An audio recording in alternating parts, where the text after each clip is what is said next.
हमारे देश के प्रधानमंत्री की सुरक्षा में चूक की खबरें कई बार आम होती हैं। ताजा मामला कर्नाटक के हुबली का है, जहां माला लिए एक युवक पीएम के काफी करीब पहुंच गया।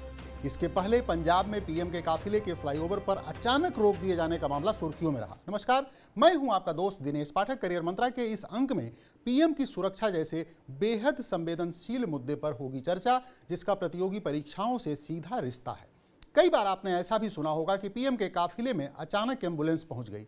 सुरक्षा दस्ते ने या खुद पीएम ने काफिला रोककर उसे आगे जाने दिया। यह पीएम की या सुरक्षा दस्ते में शामिल अफसरों की सदासहायता हो सकती है, लेकिन नियमानुसार सुरक्षा में भारी चूक है। हालांकि सड़क पर चलते हुए एम्बुलेंस को तुरंत रास्ता देना ही चाहिए, यह ट्रैफिक नियम भी है और मानवीय पहलू भी।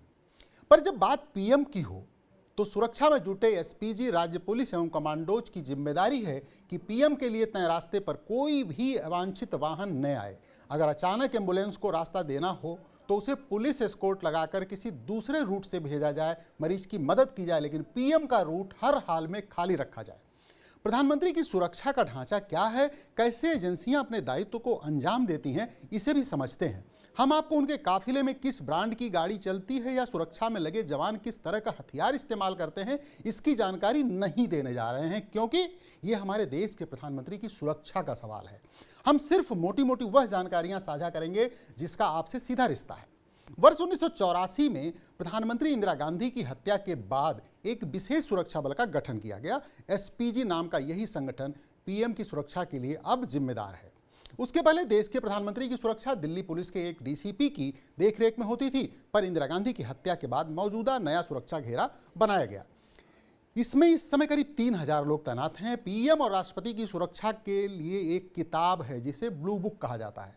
नियम है कि सुरक्षा दस्ते इस किताब में लिखे नियम से 1 इंच इधर या उधर नहीं जा सकते।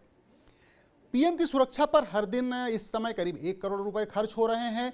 साल 2014-15 में एसपीजी का बजट 289 करोड़ रुपए था।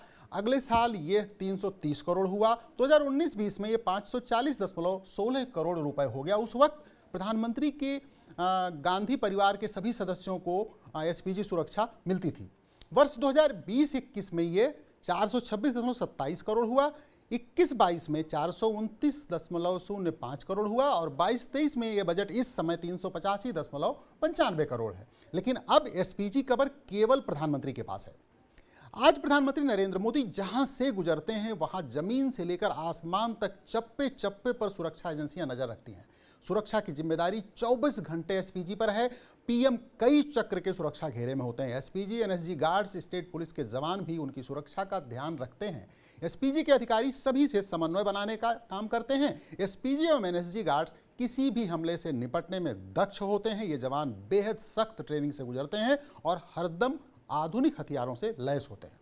अगर प्रधानमंत्री को देश के किसी हिस्से में सड़क मार्ग से गुजरना है तो आसपास के घरों में रहने वाले लोगों को किसी मेहमान तक को बुलाने पर स्थानीय पुलिस रोक देती है। फिर भी अगर कोई आ गया तो उसकी सूचना पुलिस को देना होता है। पुलिस उस रास्ते पर घरों के खिड़की दरवाजे तक बंद करवा देती है। पीएम के लिए हमेशा 2 मार्ग तय किए जाते हैं। ऐसा इसलिए कि अगर एक रास्ते में कोई बाधा आए तो तुरंत दूसरा रास्ता इस्तेमाल हो सके। दोनों ही रास्तों पर 3-4 दिन पहले से ही सुरक्षा एजेंसियां सक्रिय होकर एक गड्ढे तक को छान लेती हैं। हर रास्ते पर सेफ हाउस बनाए जाते हैं जिसकी जानकारी सिर्फ सुरक्षा एजेंसियों के पास होती है। प्रधानमंत्री के काफिले में बुलेट प्रूफ कारें तो होती ही हैं, अन्य सभी वाहन अत्याधुनिक हैं। इनके टायर तक खास हैं। जैमर लगा वाहन भी काफिले का हिस्सा है।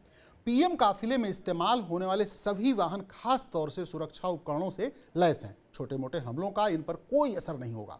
कार का कांच तक सुरक्षा मानकों पर कसकर ही काफिले में शामिल किया जाता है। आइसोलेशन कॉर्डन की जिम्मेदारी एसपीजी कमांडोज की है। ये लोग बुलेट प्रूफ जैकेट भी पहनते हैं। इन्हें मार्शल आर्ट की विशेष ट्रेनिंग दी जाती है, जिससे ये लोग बिना हथियार भी हमलावर पर जरूरत पड़ने पर भारी पड़ सकते हैं। प्रधानमंत्री के हवाई यात्रा के दौरान लैंडिंग और टेक ऑफ करने के समय एसपीजी, एयरफोर्स के अलावा स्टेट पुलिस का लंबा घेरा बनता है। कुछ देर पहले सारे इलाके को नो फ्लाइंग जोन में तब्दील कर दिया जाता है, बदल दिया जाता है। उस दौरान न तो कोई फ्लाइट उतर सकती है और न उड़ सकती है। उम्मीद करता हूं आपको ये एपिसोड पसंद आया होगा। फिर मिलेंगे किसी नए मुद्दे को लेकर। तब तक नमस्कार, अपना ख्याल रखें।